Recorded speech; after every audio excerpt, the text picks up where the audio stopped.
The state is preparing to offer more vaccines following the FDA's approval. We've got about over 1,000 vaccine providers in Arizona that can administer COVID-19 vaccine. Back to class, tens of thousands of students begin their fall semester. I'm excited though. I see many people wearing their masks and following the guidelines. Helping Afghans in Arizona what nonprofits need in the coming weeks. They could be donating some of the furniture or some of the needs to be able to set up apartments. Hello and welcome to Arizona 360. I'm Tony Paniagua in for Lorraine Rivera. This week, the Food and Drug Administration fully approved a COVID-19 vaccine. It is for the two-dose shot provided by Pfizer. In Arizona, the state health office says 3.4 million people are fully vaccinated, and they hope with this announcement that number will grow. Jessica Rigler is the Assistant Director for Preparedness. She oversees the state's COVID-19 responses.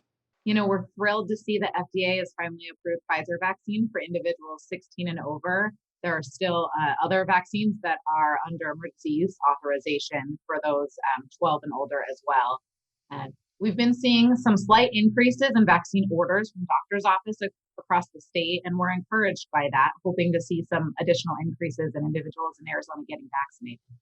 I know that we have spoken to people in the past, and they've been saying, many of them, that they needed this approval in order for them to go forward with getting a vaccination. Are you trying to use this in your messaging, if you will, to try to attract more people into getting vaccinated? We know that these vaccines against COVID are safe and effective. The full approval of Pfizer vaccine further enhances that message for us. And so we're really trying to spread that message to the Arizona public to make sure they've got confidence in these vaccines.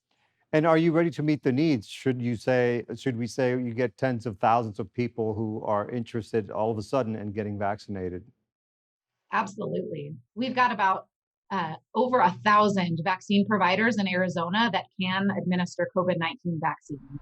That ranges from your local pharmacy to a doctor's office to community pop-up vaccination locations. There's ample vaccine availability for those providers to order. And we've got vaccine within 5 miles of about 95% of Arizonans in the state. So we are ready and able to vaccinate those who are interested in being vaccinated. So what do you see as the major roadblock now in the fact that so many vaccines are available and some people are still refusing to get vaccinated? We want to make sure that people have an opportunity to get their questions answered. We know that the COVID-19 vaccines are safe and effective. They are also free for people, and they're the best thing that we have to prevent COVID-19 infection. So we're really encouraging folks, if they have questions, to reach out to their healthcare provider or another trusted healthcare entity in order to talk through their specific and individual questions and feel confident that they can also get the safe and effective vaccine. What are some of the more common questions that you are receiving at the moment?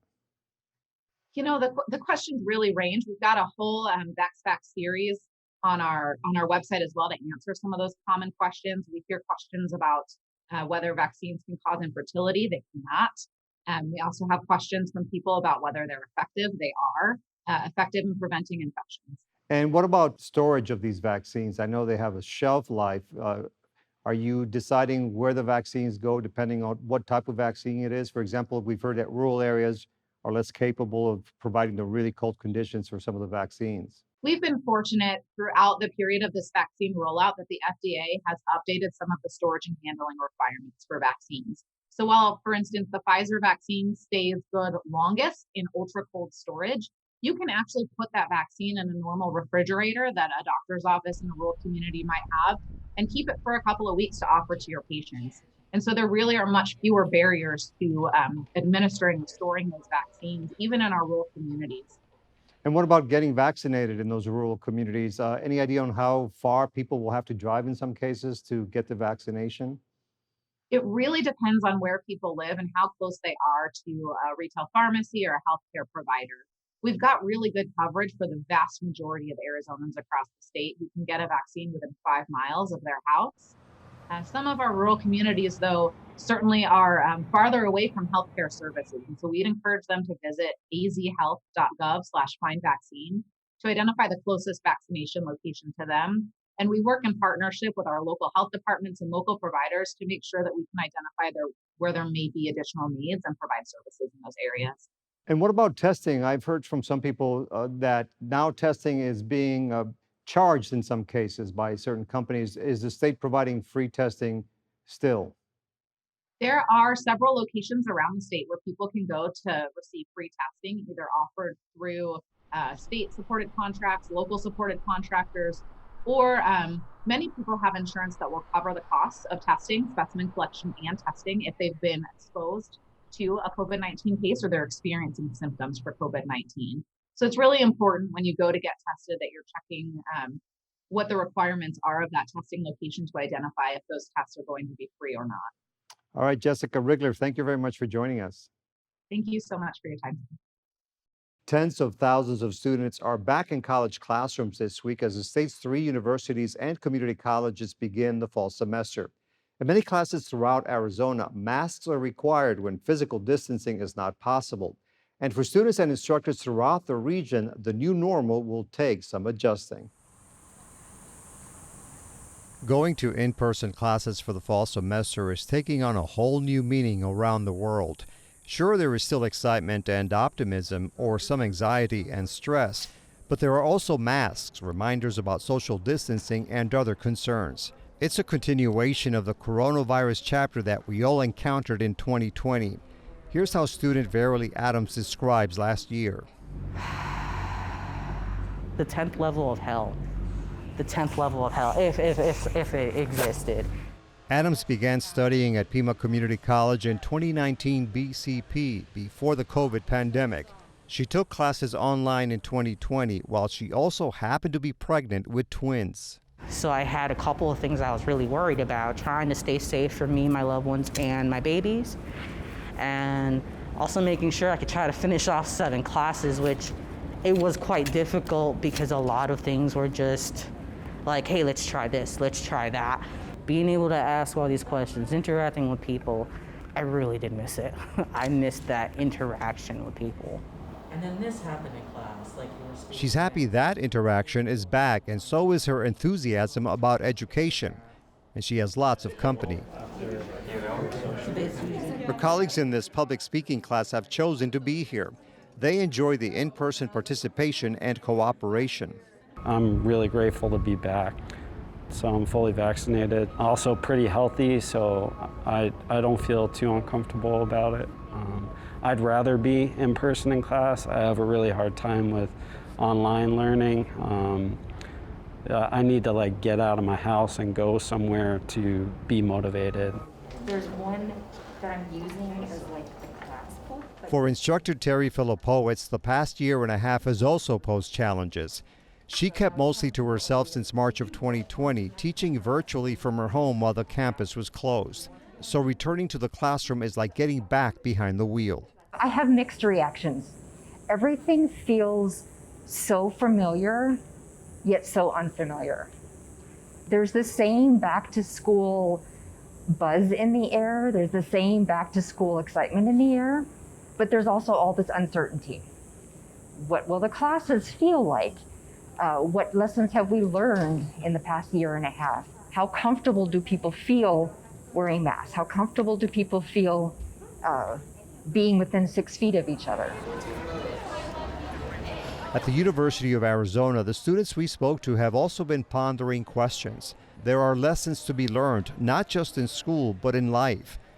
Olivia Mandros is majoring in education. For me, it's just I'm more aware now. It's I can't get too close, or I think about things that I didn't before COVID. It has opened my mind more to the situations and what I need to do to protect myself and others. But yeah, it's just a new mindset.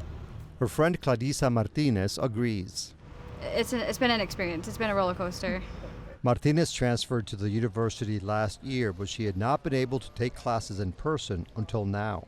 This is actually going to be hopefully my first full semester at U of A because I transferred from Pima. I'm excited though. I see many people wearing their masks and following the guidelines. So I think it'll go well, and I hope it does. I hope it continues. Martinez and Mandros are both vaccinated, and so is senior Carlos Cabrera. All three have had friends or relatives who have been infected with COVID, although those people were spared from severe symptoms. The vaccination, I don't believe people should be forced to get it, but it is a good decision to maybe consider it. I know the Pfizer one is getting FDA approved. I don't know if it's done yet, but hopefully once that's finished, people will be have more incentive to get it. Did you have apprehensions about getting vaccinated? Yes, at first, but I kind of got fed up with everything and wanted everything to go back to normal, so I got it. And that is yet another issue for Verily Adams to think about. As a new mom with personal health concerns, she decided to wait due to the vaccine's fast-track rollout.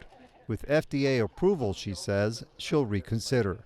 I want to do it for my daughters and make sure that I'm healthier for them. Back to school is no longer just about lectures, assignments, reports, or finals.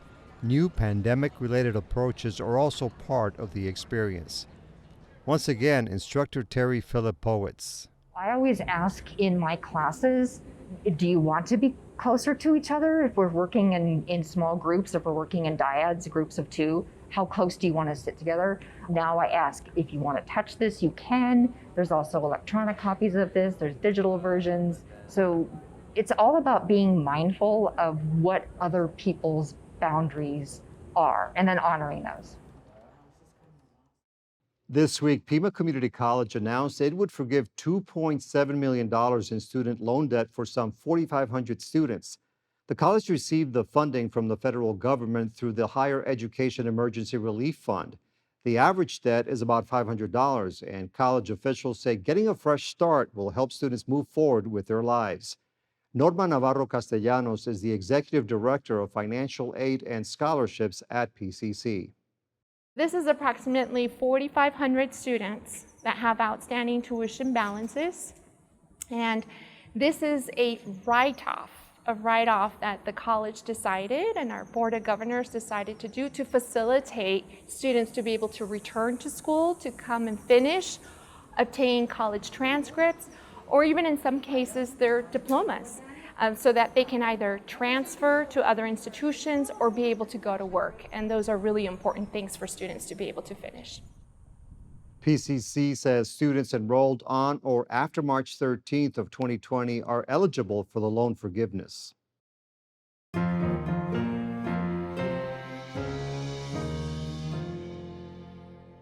Across the globe, all eyes are on Afghanistan as a number of U.S. service members have been killed during the ongoing evacuation of Americans and some Afghans under a fast-approaching deadline. In Arizona, migrant and refugee groups are preparing to help however possible. We learned more from Jennifer Tompkins. She is the executive director of the Tucson Refugee Ministry. Jennifer, many people are watching those devastating images out of Afghanistan on television, hearing the stories on the radio, and they think there is nothing they can do to help out. Their hands are tied. What would you say to those living in Southeast Arizona? Yeah, definitely connect with the resettlement agencies, Lutheran Social Services or IRC. They could be donating some of the furniture or some of the needs to be able to set up apartments. That's a huge way that they could be able to help as they're resettling. It's as simple as even in the grocery store when you see somebody who is from Muslim faith, just smiling and welcoming, making sure that we're being really good neighbors. But again, I would say that volunteering with us with Tucson Refugee Ministry and making those lifelong friendships with our newest neighbors is a great way to be able to really affect them for life, to really be able to welcome them and envelope them as part of our community. Can you tell us a little bit about the Tucson Refugee Ministry? When was it founded and why was it established? Yeah, Tucson Refugee Ministry was established in 2006, and it was really established because our founder realized that there were all sorts of refugees in our community. We've been resettling in Arizona since 1980, and that they really needed to be welcomed. They really needed to be able to be enveloped into our community. And I would imagine you've settled people from many different countries over the years. Of course, now we're talking about the Afghan refugee situation. What is it currently happening right now with them? Yeah, so a lot of our Afghan refugees here in Tucson are just heartbroken over what they're seeing with their country being decimated by the Taliban. with their countrymen trying to desperately flee. So, we've got over 3,000 refugees that have been resettled from Afghanistan in Arizona. And right now it's a really hard thing to sit and watch and, really wanting to, as a community, come around them and support them in this. What are the biggest needs that the organization is facing? And the refugees, of course. Yeah, for our organization, we don't directly resettle the resettlement agencies in Arizona do the resettlement part of that, but we kind of take over once they've been resettled. We come and we seek to build community and help to envelop them into community and really provide for practical needs, how to use our banking system, how to get a job, how to get your kids in school or driving lessons. So we really are seeking, once they have been resettled, to help them to be able to integrate into the community better. And I understand you also provide emotional support because on your website it says that only about 50% of refugees are actually befriended by an American once they come to this nation. So therefore, I think you also provide emotional support, right? I can't imagine having to flee my country with little or nothing and not have friends or family members around. Coming to a country that, post 9/11 country that didn't maybe have such a great view of Muslims, and then also fighting that view of that they're a different type of Muslim. They don't agree with the Taliban, that they feel like the Taliban has changed what their religion really is, and then living in a predominantly Christian country, it's frightening. And so when they first come, just helping them to be able to practice language, to be able to gain their citizenship, to feel like they've got just a community around them. Your website says that you want to connect the church with the refugees. How important are the volunteers in your group that work with these people that are coming in from different nations? And right now, Afghanistan. Yeah, essential. Those volunteers, they are the heart and hands of the community, and they're reaching out and loving on the refugees, helping them, of course, with those practical needs, but really helping them to feel like this is their home. As soon as we fly in, we meet them at the airport with signs and balloons and say, "This is your new home. We love you. We welcome you." Jennifer, there is an idea among some people here in the United States that refugees are supported and helped and kept basically on welfare for many years after their arrival here. What is the real story behind that? Yeah, the real story is that they actually have to pay back their plane tickets. So when they fly over, they have a 10-day notice of where they're going to be resettled. They don't really know which country they're going to be resettled for. They have to pay back those plane tickets. They also, in our system, only have about 3 to 6 months worth of help. And I tell you, I have a 19-year-old son, and he's not able to be out on his own within 3 to 6 months with our help. And he has the knowledge, and he has the people around him, and he has the cultural experience, and knows how to get a job, and all of these things where they're coming really from ground zero. And so for them, that 3 to 6 months goes by very quick, and they definitely need the support after that. All right, Jennifer Tompkins, thank you very much for joining us. Thank you.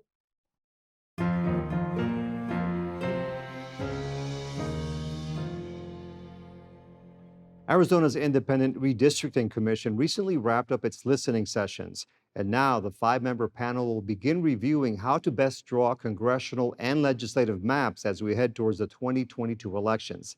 AZPM's Christopher Conover is back this week with insight from his reporting. The Independent Redistricting Commission, which draws the districts, and they're working on that right now, just wrapped up a series of listening meetings, listening tour around the state. The one in Tucson was very interesting. The people who live in Oro Valley, Marana area really want to see some changes to the districts, both congressional and legislative, they're in right now because they don't feel represented.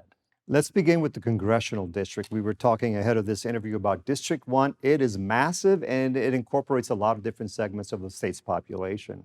And that's that Oro Valley Congressional District. It's Oro Valley, Marana, and then it goes all the way north to the Utah border, picking up Graham and Greenlee counties, parts of Pinal County, Flagstaff, all the way up to Utah. It's one of the largest districts in the country. And 10 years ago, when it was made, the people in Oro Valley and Marana said, wait a minute, why are you putting us with Flagstaff?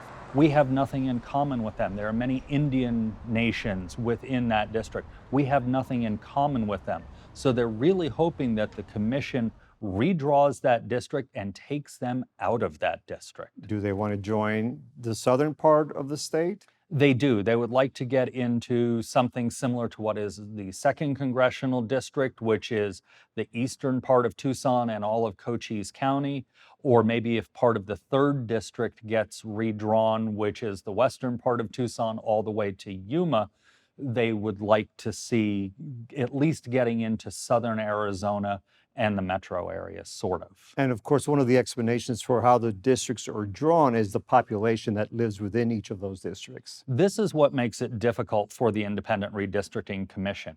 Each congressional district has to have 800,000 people in it. So coming up with that number is difficult. At the same time, it must comply with the Voting Rights Act. You have to have a contiguous district. You can't start and stop it. It has to be all one piece. And they also have to try and keep groups, affinity groups together, if you will. And that's how you get these odd, very large districts. And then there's the question of competitive districts. They don't necessarily want to draw a Republican district or a Democratic district. Now, the people who live in that district may disagree with that, but that is not supposed to be the goal of the commission. And what is happening with these states districts, the legislative districts? The legislative districts will also be redrawn. And the same group in Oro Valley and Marana, they don't like their legislative district because it dips into the city of Tucson. And they say, we don't live in the city of Tucson. We don't want to live in the city of Tucson. So they want, the suggestion was, if you will, a reverse letter C that goes from Marana up towards Saddlebrook, Oro Valley, around the east side of Tucson, the Houghton Road area, down towards Green Valley and Saurita, and kind of rings Tucson in a backward C. That one may not survive. That might be seen as a little too much gerrymandering or something like that, but they want out of the districts that are within the city of Tucson. And for the folks who live in Green Valley, they're paired with South Tucson now, or Nogales, and they say, we have nothing in common with those areas, so they want to be linked to people they feel they have more in common with. And of course, this is all very important because of elections, especially coming up here in 2022 with the legislative districts. Exactly. These new maps are supposed to be used in 2022. The Independent Redistricting Commission, their first map will come out sometime in September. It's not the one that will get people excited.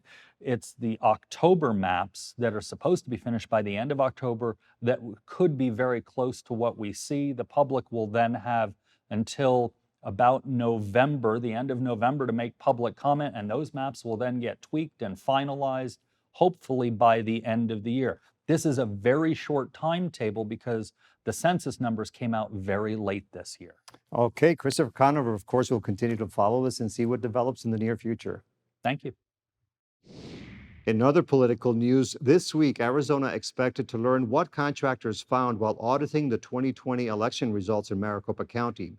AZPM reporter Andrew Oxford has been following the story since it began and offers some analysis. The Senate was expecting to get a report from its contractors this week. Senate President Karen Fann said they only got a partial report. This is not the first setback for this whole process. If you remember, it was expected to yield a report within about 60 days, and that was when this began back in April. Senate President Karen Fann said that some of the contractors the Senate had hired were sick due to COVID-19, and it's not really clear at this point when the public will see a final product from this whole exercise. So what is happening? Why do you think it's been taking such a long time? You know, that's been a good question. I think that's something that election officials will be looking for too.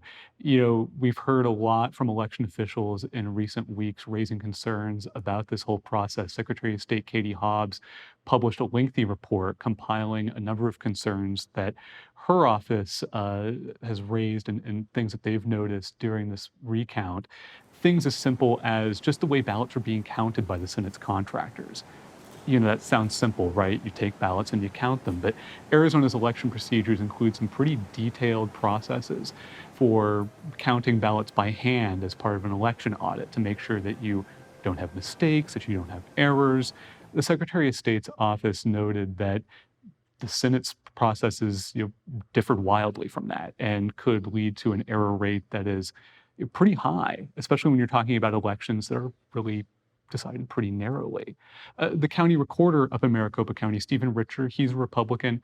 He also issued a pretty lengthy paper talking about some of the same concerns. He said that the Senate's contractors are not credible, not reliable, don't have experience with elections. But he also really appealed to Republicans to get past the 2020 election. He was urging them to look at the numbers that are already there, saying that the reason Trump lost Maricopa County and really lost Arizona wasn't because of some big conspiracy, but because there were Republican-leaning voters who clearly just didn't vote for Trump. What is the cost to taxpayers in the state of Arizona for this audit? Well, the Senate has agreed to pay its contractors $150,000. The audit obviously costs a lot more than that. The companies behind it have disclosed that they've received something like $5.7 million from different organizations. Many are tied to prominent supporters of former President Donald Trump, people like Michael Flynn, Sidney Powell, funneling millions of dollars into this effort. And the way that these organizations are structured means that we don't necessarily know where that money is actually coming from. Taxpayers could be on the hook for other parts of this as well.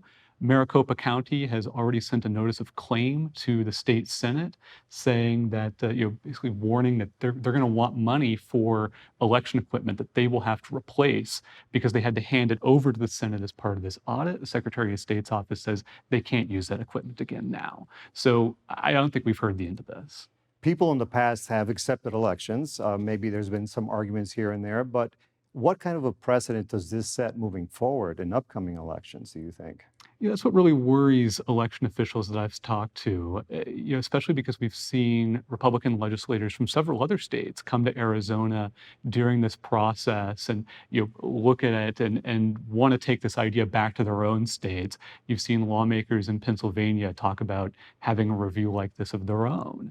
And election officials I've talked to, again, Democrats and Republicans, have said that what they really worry about is this undermining confidence in the election process and really opening the door to people not trusting, even their local election officials and not wanting to participate in the process. Andrew Oxford, thank you very much for joining us. Thanks. That's all for now. Thanks for joining us. To get in touch, visit us on social media or send us an email to Arizona360@azpm.org and let us know what you think. We'll see you next week.